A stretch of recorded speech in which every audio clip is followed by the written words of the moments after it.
Michigan is a disaster zone right now. I hate to say that. You guys got a mess, and is none like any other state right now. I have seen, like I said, I've seen pictures of Detroit, Michigan. It looks like a rat. It looks like a war zone. Not indicative of the entire state of Michigan. Michigan has some wonderful areas of growth. We've got I would argue, the best natural resources in the whole country. Right. With the fresh water, with the sports centers that we have with the UP. Right. Detroit is a hot mess. You are absolutely right about that. It's a disaster zone.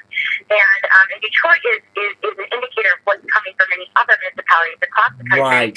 As they also reach that critical mass of corruption and government spending that cannot be sustained. So you're right about that, but I think that Detroit is being forced into a situation where they're going to have to change. I mean, with the bankruptcy court process that's going on right now, Detroit will have to change. There's no way that it can stay on the course that it's on. It's hit that crossroads. The rest of Michigan, we have a couple other cities that are facing some challenges, but Michigan overall, the state, I actually think is doing fairly well. I mean, overall, we're on the right path.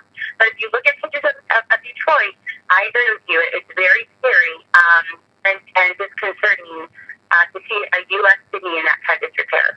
Yeah, it is, because I haven't seen anything like that before in my life. I mean, I only been around for 40 years, and I mean, this is, or 38 years, but I have not seen this kind of city like this at all whatsoever. I haven't seen this kind of this destruction of Detroit, and I don't want this to happen. It's possible for this to happen to all parts of the country. If we keep going down the same path we're doing right now, tax and spend, guess what? That's what it's going to be like if you keep doing this. If you keep doing this, there's got to be we got to put term limits. We got to put people who really want to work. Don't punish the innocent, but yet here's what we're doing right now.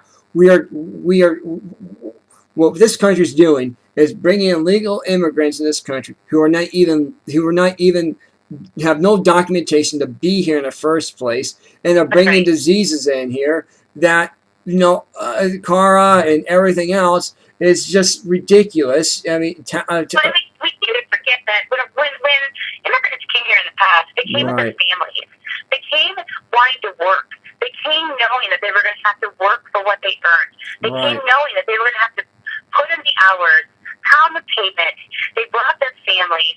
They worked and they grew and they wanted to be American. Now you have immigrants that are coming in who do not want to work. They're coming over for free stuff. Right. They're coming over to get on, and they're getting on government dependency. They're coming over by themselves and sending money home if they do make any money. It is a whole other ballgame. And so, and they don't want to be American necessarily. They want to be, whatever country they're from, living in America, not Americans. I mean, as soon as they changed the analogy from a melting pot to a salad bowl, we were in trouble. Because traditionally, people don't come to America to live in America but keep their own culture. They come to America because America's amazing and they want to be American. Right. And if you want to be American, then you have to be willing to work, learn English, struggle, and fight with the rest of us for the American dream. You're not entitled to anything. You're not owed anything. And our economy, frankly, can't handle influx of dependence. We are, I talk about my this book. At the end of the day, because they'll say the Statue of Liberty says da-da-da-da. I said yes. And if we were in a position where we had a stable economy, where we weren't $17 trillion in debt, where we had an unemployment rate that was very low, where we had unfilled jobs, then yes, that we'd have a different conversation, but we are not in that position.